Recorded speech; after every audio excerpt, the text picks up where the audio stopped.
নমস্কাৰ প্ৰিয় বন্ধু বান্ধৱীসকল 2025 বৰ্ষটো হৈছে মংগলৰ বৰ্ষ 2025 বৰ্ষত মংগলৰ মহা সংযোগ হৈছে নতুন বছৰত যদি আপুনি সফলতা বিচাৰে তেনে মংগলৰ কৃপাৰ অবিহনে কেতিয়াও সফলতা পাব নোৱাৰে 2025 বৰ্ষৰ শেষৰ দিন অৰ্থাৎ 31 ডিসেম্বৰ মংগলবাৰে পৰিছে এই দিনটোত যদি আপোনাৰ ঘৰত তিনিটা কাম কৰিব পাৰে তেনে আহিবলগীয়া নতুন বছৰত আপুনি যেনেকৈ আশা কৰে তেনেকৈ ফল পাবলৈ সক্ষম হ'ব মংগলবাৰটো হৈছে মংগল দেৱতাক পূজা কৰাৰ দিন বছৰৰ শেষৰ দিন পৰিছে মংগলবাৰে আৰু নতুন বছৰত মংগলৰ ৰাজত্ব হ'ব বছৰৰ শেষৰ দিন মংগলবাৰে যদি মংগলৰ সন্তুষ্টিৰ বাবে তিনিটা কাম কৰে তেনে 2025 বৰ্ষত মংগল আপোনাৰ ভাগ্যৰ শীৰ্ষত থাকিব আপুনি যেনেকৈ বিচাৰে তেনেকৈ মংগলৰ কৃপাত সফলতা পাব আপোনাৰ ভাগ্যত মংগলৰ সংযোগ হৈ সৌভাগ্য আহিব আৰু আশা কৰা মতে সকলো ক্ষেত্ৰতেই উন্নতি কৰিব পাৰিব আপুনি নতুন বছৰক লৈ প্ৰতিজন মানুহৰ আশা আকাংক্ষা থাকে আপুনি মই প্ৰতিজন ব্যক্তিয়ে কিবা নহয় কিবা আশা কৰোঁ ভৱিষ্যতৰ সপোনক লৈ বহু আশা কৰে প্ৰতিজন ব্যক্তিয়ে 2025 বৰ্ষত মহা সংযোগ আহিছে মংগলক যদি আপুনি সন্তুষ্ট কৰিব পাৰে তেনে ভাগ্যৰ উন্নতিত কোনেও বাধা দিব নোৱাৰে মংগলৰ অনুগ্ৰহতেই ভাগ্য উদয় হয় ব্যক্তিৰ নতুন সুযোগ সুবিধা আহে সেয়েহে প্ৰতিজন ব্যক্তিয়ে যদি নতুন বছৰৰ আৰম্ভণিৰ দিনা অৰ্থাৎ পুৰণি বছৰৰ শেষ মংগলবাৰে মংগলৰ নামত নিজৰ ঘৰত তিনিটা কাম মংগলৰ বাবে কৰিব পাৰে তেনে নতুন বছৰত আপোনাৰ উন্নতি নিশ্চিত হ'ব আজিৰ ভিডিঅ'ত আমি আপোনাক জনাম 2025 বৰ্ষত মংগলৰ সংযোগ হোৱাৰ বাবে এই বছৰত উন্নতি আৰু সফলতা আনিবলৈ পুৰণি বছৰৰ শেষৰ দিন অৰ্থাৎ মংগলবাৰে কি কাম কৰিব লাগিব 2024 বৰ্ষৰ শেষৰ দিন মংগলবাৰ পৰাত মংগলৰ মহা সংযোগ হৈছে এই দিনটোত আপোনাৰ ঘৰত কিছুমান গুৰুত্বপূৰ্ণ কামত আপুনি গুৰুত্ব দিব লাগিব সেয়েহে প্ৰতিজন ব্যক্তিৰ বাবে আজিৰ ভিডিঅ'টো অত্যন্ত আৱশ্যকীয় ভিডিঅ' গতিকে আজিৰ ভিডিঅ'টো যদি আপুনি সম্পূৰ্ণকৈ চাই তেনে বছৰৰ শেষৰ মংগলবাৰে মংগলৰ বাবে তিনিটা কাম ঘৰতে কৰি নতুন বছৰত নিশ্চয় উপকৃত হ'ব পাৰিব প্ৰিয় বন্ধু বান্ধৱীসকল তেনে জানো আহক নতুন বছৰত ভাগ্যশালী হৈ যিকোনো ক্ষেত্ৰত সফলতা পাবৰ বাবে পুৰণি বছৰৰ শেষ দিন মংগলবাৰে আপুনি মংগল দেৱতাৰ নামত ঘৰত কোন তিনিটা কাম কৰিব লাগিব যাৰ ফলত নতুন বছৰত আপোনাৰ জয় নিশ্চিত হ'ব কথাসমূহ কোৱাৰ আগতেই আপোনাক এটি সৰু অনুৰোধ জনাওঁ ভিডিঅ'টো যদি ভাল পায় তেনে এটা লাইক কৰাৰ লগতে কমেণ্ট বক্সত জয় বাবা বজৰংবলী বুলি লিখিবলৈ কেতিয়াও নাপাহৰিব আৰু যদি আমাৰ চেনেললৈ প্ৰথম আহিছে তেনে চেনেলটো ছাবস্ক্ৰাইব কৰাৰ লগতে অন্য 10 জনে উপকৃত হোৱাকৈ ভিডিঅ'টো শ্বেয়াৰ কৰিবলৈ অনুৰোধ জনালোঁ মংগলে জ্যোতিষশাস্ত্ৰ আৰু জ্যোতিমণ্ডলত এক উল্লেখযোগ্য স্থান দখল কৰি আছে ৰবিয়ে সৃষ্টি কৰে চন্দ্ৰই শক্তি সঞ্চয় কৰে মংগলে ৰক্ষা কৰে মংগলৰ শক্তিয়ে বাহ্যিক শত্ৰু ধ্বংস কৰে আৰু আভ্যন্তৰীণ শত্ৰু নাশ কৰে মংগল গ্ৰহ হৈছে ব্যক্তিৰ সাহসৰ কাৰণ শক্তি বা বিক্ৰমৰ স্বত্বাধিকাৰী আৰু স্বাধীনতাৰ প্ৰতীক মংগল যেতিয়া শুভ থাকে তেতিয়া চাৰিওদিশে উন্নতি হয় 2025 বৰ্ষটি মংগলৰ অধীনত থাকিব সেয়েহে নতুন বছৰত উন্নতিৰ বাবে মংগল শুভ থকাটো অত্যন্ত আৱশ্যকীয় হৈ পৰিছে মংগলৰ মিত্ৰ গ্ৰহ হৈছে ৰবি চন্দ্ৰ বৃহস্পতি আৰু সমগ্ৰ হৈছে শুক্ৰ আৰু শনি শত্ৰু গ্ৰহ হৈছে বুধ যদি মংগল শুভ হয় তেনে শুক্ৰ শনি ৰবি চন্দ্ৰ আৰু বৃহস্পতিৰ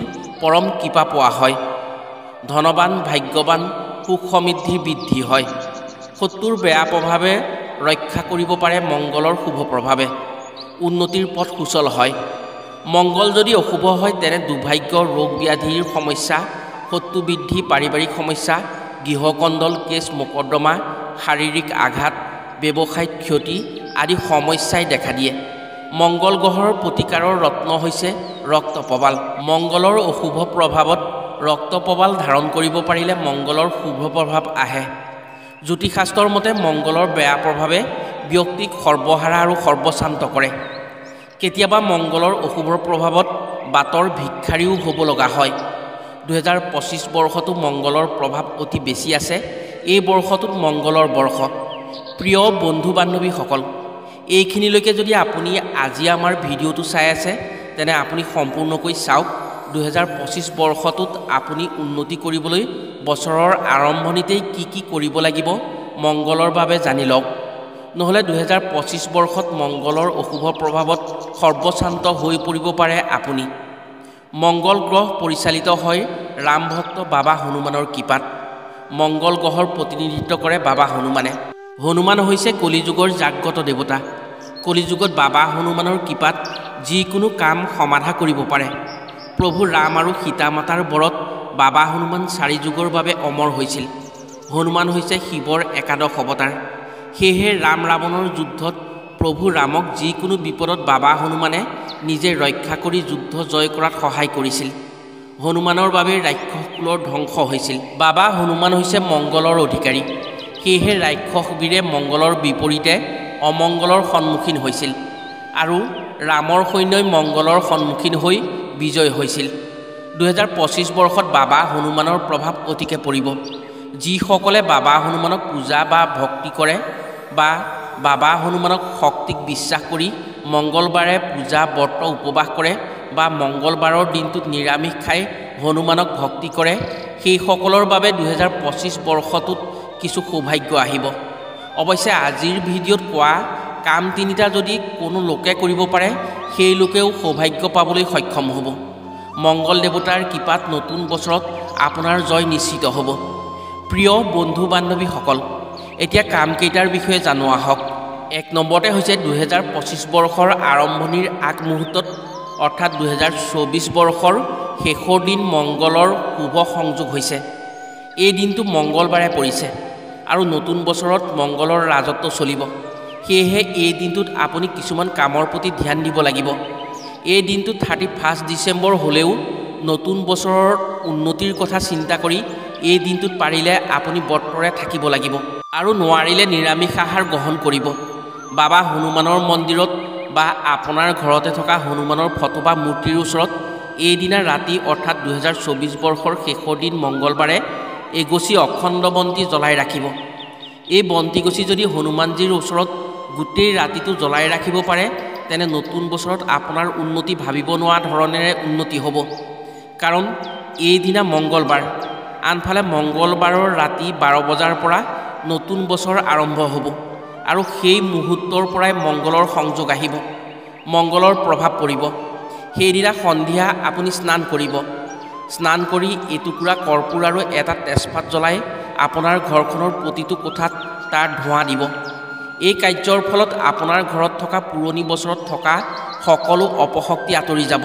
সূৰ্য ডুবাৰ আগত আপুনি 3 পাহ ৰক্ত জবা ফুল আৰু 3 পাহ কৰবী ফুল অৰ্থাৎ ৰঙা কৰবী ফুল ছিঙি আনিব। কৰ্পূৰ আৰু তেজপাত জ্বলাই ধোঁৱা দিয়াৰ পাছত আপুনি আপোনাৰ ঘৰত থকা হনুমান ফটো বা হনুমান মূৰ্তিৰ ওচৰলৈ যাব আৰু কিছু শুদ্ধ পানী ছটিয়াই সেই ফটো বা মূৰ্তি শুদ্ধ কৰি ল'ব। চাকি গছি পাৰিলে ডাঙৰ দিব যাতে তেল বা ঘিউ বেছিকৈ ধৰে। সেই চাকি গছি গোটেই ৰাতি যাতে জ্বলি থাকে। যদি ডাঙৰ চাকি নাথাকে তেনে সৰু চাকি হ'লেও আপুনি সময়ে সময়ে তেল বা ঘিউ দিয়াৰ ব্যৱস্থা কৰি থাকিব। চাকি গছি আপুনি পাৰিলে বিশুদ্ধ ঘিউ দিব, নোৱাৰিলে আপুনি বিশুদ্ধ তেলৰ জ্বলাব পাৰে। এই চাকি গছিয়ে বছৰটোৰ বাবে আপোনাৰ ভাগ্য নিৰ্ণয় কৰিব। ইয়াৰ পাছত আপুনি 3 পাহ ৰক্ত জবা ফুল হনুমানৰ চৰণত দিব। এই 3 পাহ হনুমানৰ নামত দিব। ফুল দিওঁতে ওম হনুমতেই নমঃ মন্ত্ৰটি 3 বাৰ জপ কৰিব। ইয়াৰ পাছত 3 পাহ কৰবী ফুল দিব। ৰঙা কৰবী ফুল 3 পাহ মংগল দেৱতাৰ নামত দিব। ৰঙা কৰবী ফুল মংগল দেৱতাৰ অতি প্ৰিয়।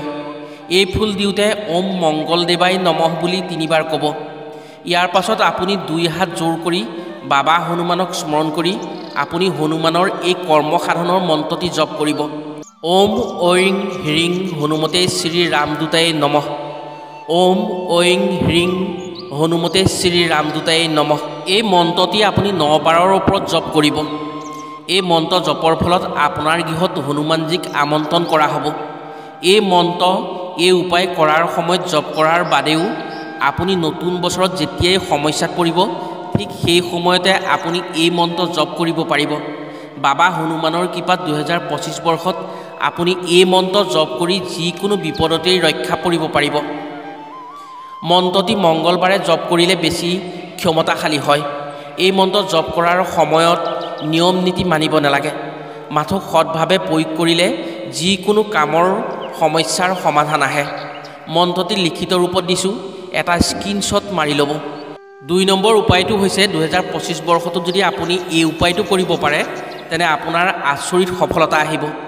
যদি আপুনি এই 2 নম্বৰ কামটো কৰিব পাৰে তেনে আপুনি মংগলৰ কৃপাত 2025 বৰ্ষত ৰাজভোগ পাবলৈ সক্ষম হ'ব। আপুনি একেৰাহে 9টা মংগলবাৰে ব্ৰতত থাকিব লাগিব। সেইদিনা মাছ মাংস মাদক দ্ৰব্য গ্ৰহণ কৰিব নোৱাৰিব।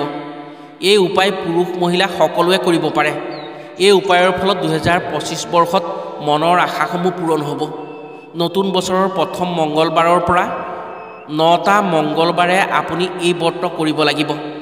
ব্ৰত নকৰিলেও এই দিনটোত আপুনি নিৰামিষ আহাৰ গ্ৰহণ কৰিব লাগিব। অৰ্থাৎ যি 9টা মংগলবাৰত আপুনি ব্ৰত ৰাখিব সেই 9টা মংগলবাৰে সন্ধিয়া আপুনি স্নান কৰি হনুমানজীৰ ওচৰত শুদ্ধ তেল বা ঘিউৰ এগছি চাকি জ্বলাব আৰু হনুমান চালিচা পাঠ কৰিব লাগিব। আপুনি 7 বাৰ বা 5 বাৰ হনুমান চালিচা পাঠ কৰিব লাগিব সেই ব্ৰতত থকা দিনটোত। এই উপায় যদি আপুনি ঘৰতে প্ৰতি মংগলবাৰে অৰ্থাৎ 9টা মংগলবাৰে একেৰাহে কৰিব পাৰে তেনে আপোনাৰ যিকোনো ক্ষেত্ৰতেই 2025 বৰ্ষত সফলতা আনিব পাৰিব। 3 নম্বৰ কামটো আপুনি মংগল গ্ৰহৰ বাবে কৰিব লাগিব। এই কাম সৰু কাম, কিন্তু বছৰৰ শেষৰ মংগলবাৰে যদি আপুনি আপোনাৰ ঘৰখনৰ কাৰণে এই কামটো কৰিব পাৰে তেনে গোটেই ঘৰখনেই মংগলৰ কৃপাত সফলতা পাব পাৰিব। মংগল দেৱতাৰ প্ৰিয় ফুল হৈছে ৰঙা কৰবী ফুল। এই ৰঙা কৰবী ফুলৰ এটা পুলি যদি আপুনি বছৰৰ শেষ দিন অৰ্থাৎ নতুন বছৰৰ আৰম্ভণিৰ আগমুহূৰ্তত আপোনাৰ পদূলিমুখত ৰুব পাৰে তেনে মংগলৰ পৰম কৃপা পৰিব বছৰটোৰ বাবে আপোনাৰ ঘৰখনত। এই বছৰটো হৈছে মংগলৰ শুভ সংযোগৰ বছৰ। মংগলৰ কৃপাতেই এই বছৰটোত প্ৰত্যেক ব্যক্তিয়ে সফলতা আনিব পাৰিব। যদি আপোনাৰ ঘৰৰ পদূলিমুখত এজোপা ৰঙা কৰবী ফুলৰ গছৰ পুলি ৰুব পাৰে তেনে বছৰটোত সেই গছজোপা যিমান ভাললৈ আহিব আপোনাৰ কৰ্মৰ উন্নতি সিমান হ'ব। প্ৰিয় বন্ধু বান্ধৱীসকল, 2024 বৰ্ষৰ মংগলৰ বাবে যদি আপুনি এইখিনি কাম কৰিব পাৰে তেনে আপোনাৰ ভাগ্যৰ উন্নতিত কোনেও বাধা দিব নোৱাৰে। মংগলৰ কৃপাত আপোনাৰ ভাগ্য দিনে দিনে ভাললৈ আহিব আৰু আপোনাৰ উন্নতি বাঢ়ি যাব। আপুনি যি কাম কৰিব সেই কামতে উন্নতি পাব। আপুনি বিশ্বাস কৰক বা নকৰক 2025 বৰ্ষটো মংগলৰ বৰ্ষ। মংগলৰ কৃপাৰ অবিহনে 2025 বৰ্ষত কোনেও একো উন্নতি কৰিব নোৱাৰে। গতিকে মংগলৰ যদি কৃপা লাগে এই কামকেইটা কৰক, আপোনাৰ উন্নতি নিশ্চিতভাৱে হ'ব। আজিলৈ ভিডিঅ'টো ইমানতে সামৰিছোঁ। পুনৰ অন্য এটি ভিডিঅ'ৰ জৰিয়তে লগ পোৱাৰ প্ৰতিশ্ৰুতিৰে আজিলৈ আহোঁ। সকলো ভালে থাকক, সুস্থ থাকক। ধন্যবাদ।